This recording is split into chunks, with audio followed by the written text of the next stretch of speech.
Jadi pertanyaannya, apakah worth it dibuat harian Honda Scoopy ini? Jawaban gua adalah worth it sekali. Karena apa? I'm begging, begging you, so put your loving in us, baby. Wadidi, wahade, wadidi, wadidi, hade. Jangan lupa like and subscribe. Waduh, bismillahirrohmanirrohim. Ya baik, assalamualaikum teman-teman, kembali lagi bersama gua Wididi HD. Jadi apa kabar kalian semua? Apakah kalian baik-baik aja? Gua harap kalian baik-baik aja ya, biar kalian selalu bisa nontonin channel gua. Pada video kali ini gua bakal bikin video tentang beli Honda Scoopy Prestige. Apa ya bacanya? Plastik dah. Atau Scoopy-Scoopy lainnya buat harian, apakah worth it? Ini bakal gua share jawabannya. Sebelumnya gua bakal ngisi bensin dulu ya teman-teman. Ini bensin tinggal 2 bar. Kalau diisi rencana ngisi 20.000. Kalau nggak salah dari 2 bar ini ngisi 20.000 itu kurang 1 biasanya teman-teman. Wih, polisi tuh mau ngejar siapa? Nah, bagasinya seperti itu teman-teman. 20. Mohon. Sip. Mohon Pak. Aturun Pak. Iya.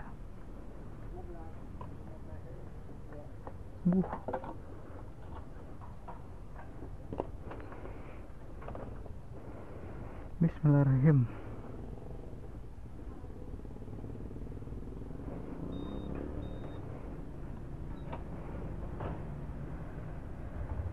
Wah, dapatnya penuh teman-teman. Penuh tapi nggak terlalu penuh. Penuh di indikator, sebentar aja jalan paling berapa kilo, turun ke kurang 1 biasanya sih. Oke, kita gas ya. Nah, baik teman-teman. Jadi pertanyaannya, apakah worth it dibuat harian Honda Scoopy ini? Jawaban gua adalah worth it sekali. Karena apa? Karena memang konsumsi bahan bakarnya itu irit banget ya teman-teman. Kenapa gua bisa bilang irit? Karena memang konsumsinya itu sampai di, nah kalian bisa lihat sendiri, itu 57,7 km per liter. Dimana kalau 57 itu buat harian udah irit banget ya teman-teman. Bahkan untuk 40 km per liter kayak X-Max, Vario 150, 160 itu tuh udah terbilang irit banget kerasanya.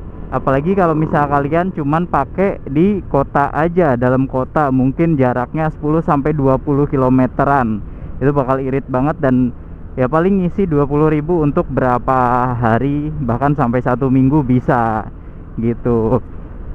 Jadi faktor pertamanya kenapa gua bisa bilang worth it banget buat dipakai harian Honda Scoopy ini, karena memang konsumsi bensinnya sampai di angka 50 km lebih per liter. Itu udah mantep banget sih.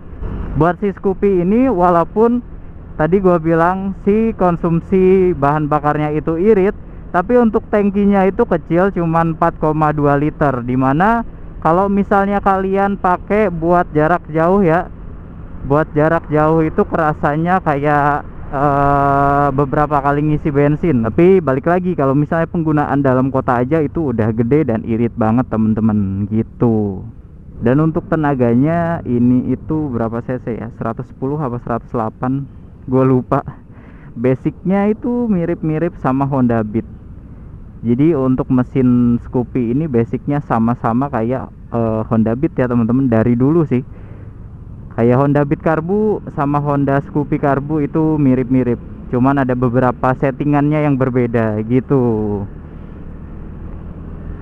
Dan untuk harian feelnya itu untuk stop dan go, atau ketika motor berhenti dan langsung jalan lagi ketika macet ataupun lampu merah seperti tadi ya, itu enak banget sih. Dan untuk nanjak oke-oke aja teman-teman nih. Kalau sendiri oke, berdua ya lumayan oke ya. jangan pernah main kirian. Karena apa? Gak ada endingnya teman-teman. Itu kalau misalnya motor peruntukan buat harian. Sedangkan kalau misal kalian happy buat sunmori, buat motor hobi, itu baru kalian boleh upgrade kirian dan sebagainya. Karena kalau misalnya harian upgrade kirian gak ada habisnya, nanti kurang ini kurang itu, endingnya ya buang-buang duit aja. Mending kalian rutin servis, rutin cek, dan itu bakal bikin motor kalian selalu enak dibawa kemana-mana. Gitu sih tips saran gua. Karena doi juga pakai Vario KZR 125, dimana motor itu kan udah lama dan banyak orang yang mengeluhkan kalau misalnya pegang atau main Vario KZR itu banyak problemnya. Tapi doi gua aman-aman aja sih motornya, karena memang rutin servis dan gak neko-neko. Terutama itu gak main di kirian gitu teman-teman. Karena pengalaman gua pribadi ketika gua main Beat juga sama sih. Habis duit itu di reset kirian, gak ada habisnya. Udah kenceng di atas tapi bawahnya kurang, udah kenceng di bawah tapi atasnya kurang, udah kenceng di tengah-tengah ya atas bawah oke, tapi berasa kurang aja dua-duanya. Ya gitulah, nggak ada endingnya. Udah gitu ujung-ujungnya porting, bore up dan sebagainya. Udahlah, kalau misalnya mau nyari motor kenceng, kalian mending beli motor yang udah kenceng dari pabrikan aja. Kayak misalnya 150 cc belinya, atau 250 cc. Matic Sport ada semua, kalian tinggal pilih. Kalau misalnya 150 cc bisa dari CBR, R15, GSX, atau Matic-nya itu NMAX dan Aerox, ataupun Vario 160.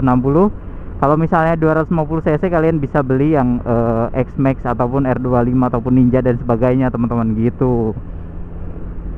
Ya, jadi yang kedua itu jangan sampai kalian upgrade kirian ya. Pokoknya rutin servis aja untuk si Honda Scoopy ini. Dan kenapa worth it to buy atau Scoopy ini worth it untuk dibeli buat harian? Karena memang servisnya murah banget teman-teman.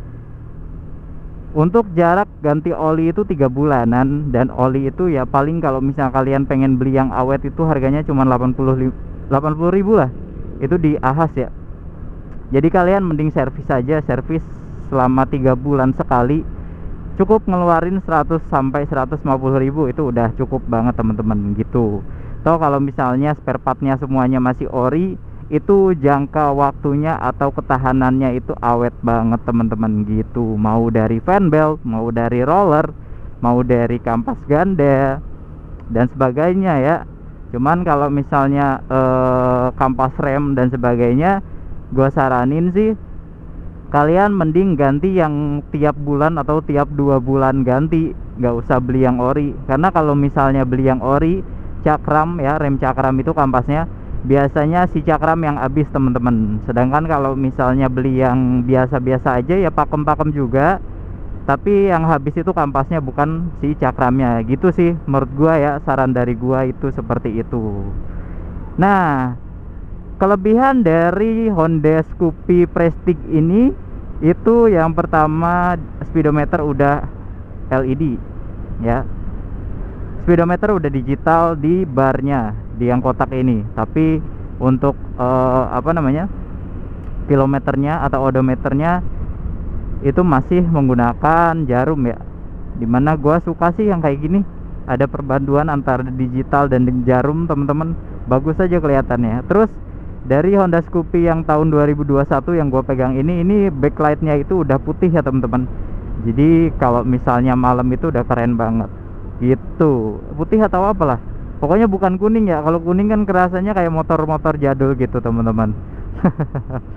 Nah, terus kelebihannya ada di sini. Di sini gue lagi ngecas ya, ngecas intercom tuh.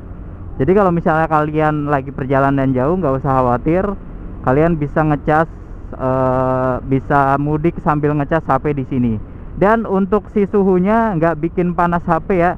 Ketika misalnya gini, gue masukin tangan di sini tuh kayak berasa ademnya. Beda sama yang di kanan, beda sama di bagasi, karena bagasi itu kan ruang mesin bawahnya ya, jadi panas gitu teman-teman. Jadi gue saranin ketika kalian emang lagi mudik, waduh HP gue lowbat nih, Jangan pakai power bank ditaruh di bagasi karena itu panas, takutnya meledak. Mending taruh sini aja. Kalau Honda Scoopy udah ada chargernya teman-teman, anjay. Gitu ya. Kelebihan dari Honda Scoopy tahun 2021 ini. Terus kuncinya udah pakai keyless. Dimana ini keren ya, kayak kompor gas kayak kompor gas yang tanem. Aduh, gitulah pokoknya udah keyless. Sama dari segi kenyamanan sekarang ya bilang, untuk si Scoopy ini joknya empuk, untuk shock breakernya agak keras tapi agak empuk juga, jadi masih di normal lah buat harian, gak keras gak empuk. Buat boncengan ya enak banget teman-teman. Cuman kalau misalnya bawa pasangan yang agak gini ya, kasihan sih. Tapi pasangan gua pribadi, doi gua itu ketika pakai Vario 125 kan itu udah nyaman banget ya. Lebih milih Honda Scoopy ini teman-teman. Kayak lebih enak, lebih mulus, lebih angles dibawa jalan sambil boncengan. Cuman dari kenyamanan itu ya, handlingnya enak, buat boncengan oke, tanjakan oke, ngegas juga oke nih ya kan.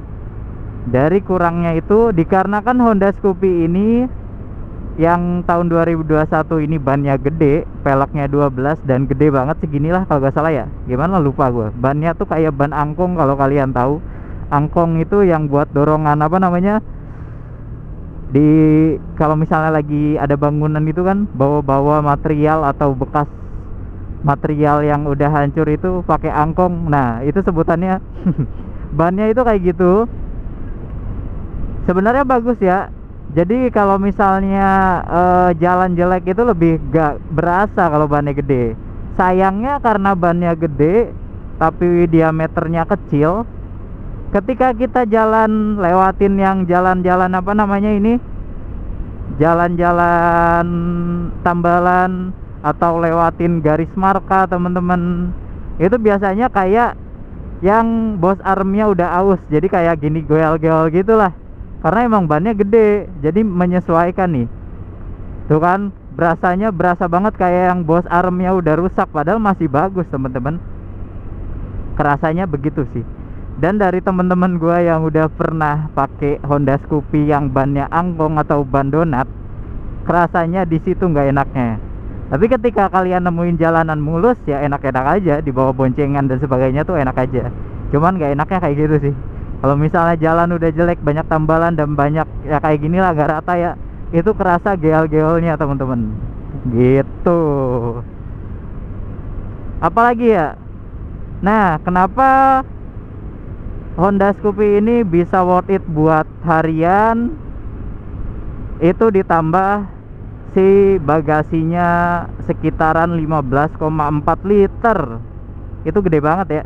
Dimana kalian bisa bawa jas hujan 2 dan masih ada space buat dokumen, masih ada space buat waist bag atau tas-tas kecil, tas cewek, tas gua laki-laki, waist bag,